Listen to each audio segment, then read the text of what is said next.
大家好，我是文中野。今天呢，我们来聊一聊《大话西游》。《大话西游》分为两部，上部是月光宝盒，下部千里奇缘。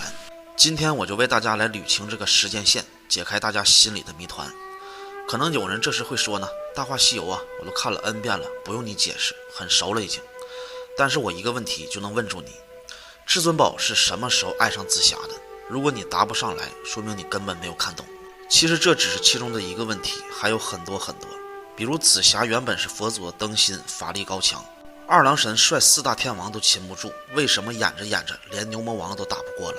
唐三藏原本是啰里啰嗦的，二师兄沙师弟向来都不和，为什么最后一次穿越之后所有的人都变了？还有那个西洋武士和那个像极了紫霞仙子的女人究竟是谁？既然有这么多疑问，那我就要献丑了。大话西游的时间线分为4个阶段，500年前，500年后，又回到500年前，又回到500年后。有人会说，这不就是个圈吗？咱也没说它不是圈啊。在500年前，孙悟空罪恶滔天，辜负了白晶晶，还和牛魔王串通好想吃唐僧肉。当观音收了孙悟空的时候，唐三藏以命换命，用自己的命换了孙悟空的命，给了他重新转世的机会，这才有了由孙悟空转世的至尊宝。而至尊宝要受够人间疾苦，经历生死劫难，才能重新成为法力无边的孙悟空。但是至尊宝对此却一无所知，他常年霸占五岳山，一直以山老大自居，悠然自得。但是这一切命运的轮回，这一天五岳山迎来了一位不速之客，就是他，黑纱遮风尘，驴旗指桃花，戈壁欠影踏风沙。初到五岳山寻求3个字：长生不老肉，花落谁家？至尊宝的生活就被这个亮绝五台山的春13娘彻底打破了。我们抛开对周星驰的主观喜爱，只看电影里的至尊宝。至尊宝究竟是个什么人？可以说他是个妥妥的渣男。对于爱情，至尊宝见色起意；对待友情，至尊宝不仁不义；对待生活，他更是得过且过。观音给至尊宝的惩罚，就是让他从人生的最低点开始，一步一步成为孙悟空。什么时候知道对爱情负责了？什么时候对兄弟有所担当了？什么时候对生活有向往了？什么时候就能成为齐天大圣了？不信你接着往下看。至尊宝在成为孙悟空之前，这3点他都做到了。他见到白晶晶，第一眼就爱上白晶晶，但是他知道白晶晶是妖怪的时候，却下令将其杀害。有人会说，你这不对呀，这是对单纯的见色起意。那春30娘不是更美吗？春30娘出现的时候，至尊宝可是斗鸡眼，谁是二当家他都分辨不出来，上哪看人家是不是貌美如花去呢？为了吸引白晶晶，至尊宝改变了自己的形象，也暴露了他是孙悟空的转世。别人认不出来，白晶晶可认得出来。春30娘与白晶晶来到五岳山的目的不同，前者是来吃唐僧肉的，后者是来找孙悟空的。菩提老祖的出现解开了至尊宝心里的很多谜团，他将照妖镜赐予至尊宝，使其看出了白晶晶的主体。但是照妖镜却照不出至尊宝的模样，因为他还没有遇到能赐予他3颗痣的人。白晶晶放出3味真火，虽然是菩提的手，但是白晶晶确实信了至尊宝就是孙悟空。不知道大家有没有注意这个细节，3味真火将菩提老祖烧得满头大汗。老电影能够如此的在意细节，也只有星爷能做到了。菩提老祖的扮演者叫刘镇伟，是整部《大话西游》的总导演。剧组缺资金缺人手，导演只能亲自上阵。这话题扯远了。白晶晶为了孙悟空和春30娘翻脸，自己也身中剧毒。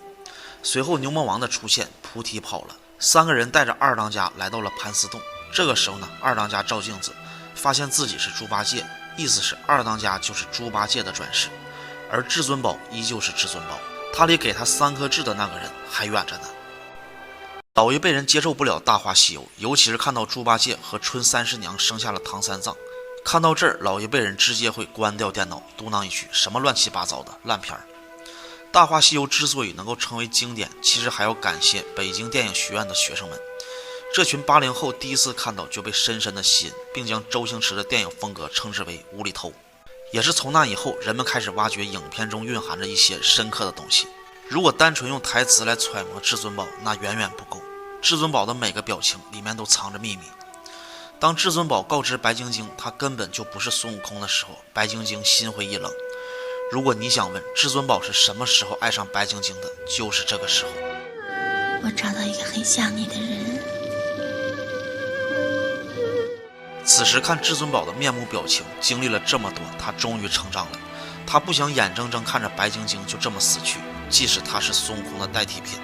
作为拥有七情六欲的凡人，他动心了，所以他敢冒着生命危险去解药，一次一次用月光宝盒回到去救白晶晶。影片到这里，月光宝盒才出现，这也暗示着至尊宝即将穿越时空回到500年前。大话西游有5个字特别重要，如果这5个字你没有注意，你可能真的看不懂大话西游的结尾，也不会知道西洋武士到底是谁。当至尊宝来到梦中的地方，观音告诉他就是这句：500年前你师父唐三藏为了赎你一命，牺牲了他自己，玉皇大帝特意安排你500年后重投人间，希望你能学你师父一样，舍己为人，把你过去的一切罪业洗清。只要你肯自愿戴上金刚圈，肯改过自新，你就可以变回法力无边的齐天大圣。到时候你就要负起取西经的重任，把历史重改。把历史重改，什么是历史？要改成什么样子？记住，把历史重改这5个字一定要记住，否则当你见到这群人的时候，你一定会懵。在至尊宝反复穿越的过程中，他阴差阳错，严格说也是命中注定遇到给他3颗痣的人。紫霞仙子的出现意味着至尊宝即将从男孩走向男人。其实3颗痣并不重要，它只是变成孙悟空的一个先决条件而已。最重要的是至尊宝和紫霞之后的经历。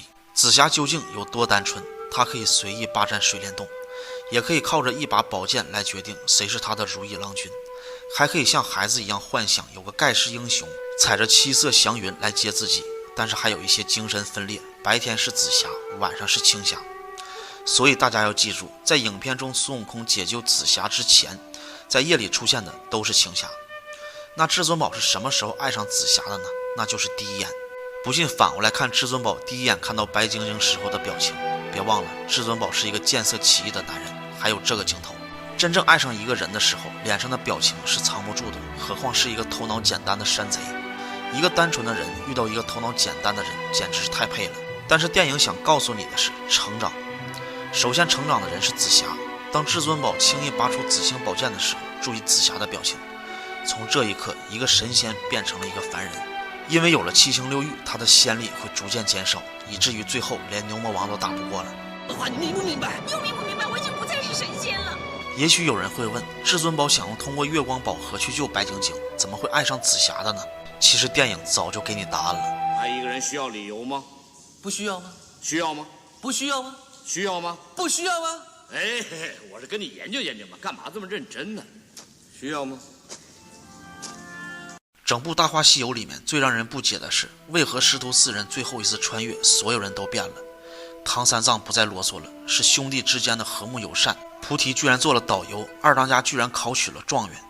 还有那个西洋武士，有人说那就是孙悟空的一场梦，其实这不是梦，而是至尊宝带上金箍的必然结果。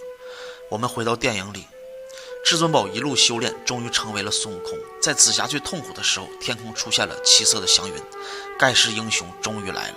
紫霞也露出了久违的笑容，以为孙悟空是来救他的，实际上孙悟空是来救唐三藏的。悟空也一直在做掩饰，他装成不爱紫霞，不认识紫霞。可是当紫霞离去的时候，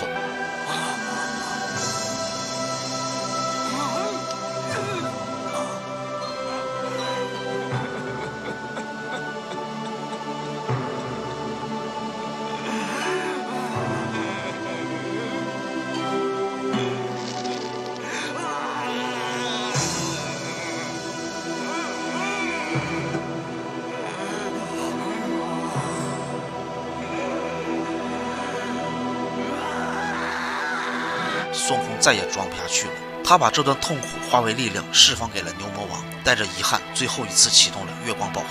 大家看这里，最后一次使用月光宝盒，师徒4人可不是一起走的，而是唐僧3个人先走的，孙悟空最后走的。所以你为什么确定最后一次孙悟空的穿越和唐僧3个人的穿越是去了同一个时空呢？接下来我要解析《大话西游》最大的谜团——平行时空。还记得我之前让大家记住那5个字吗？把历史重改。这是观音告诉至尊宝的。什么是历史？历史就是孙悟空辜负了白晶晶，想和牛魔王吃唐僧肉，导致了500年后出现了至尊宝和二当家，以及白晶晶、春三师娘和菩提等人。当至尊宝带上金箍，至尊宝和孙悟空合二为一的时候，历史也被改写了。三藏也不再啰嗦了，是兄弟之间的和睦友善，也没有什么盘丝洞，而是菩提洞。二当家则是一位科举成功的状元，两个美女也不是妖怪，而是他的妻子。而菩提是一个导游，而这一切在观音的掌控中，这才是他给孙悟空整个的修炼过程。从影片开头的悟空到结尾最后的悟空，正好是500年，而这一切只有孙悟空自己记得。他是怎么从恶贯满盈的臭猴子变成了皈依佛门的孙行者？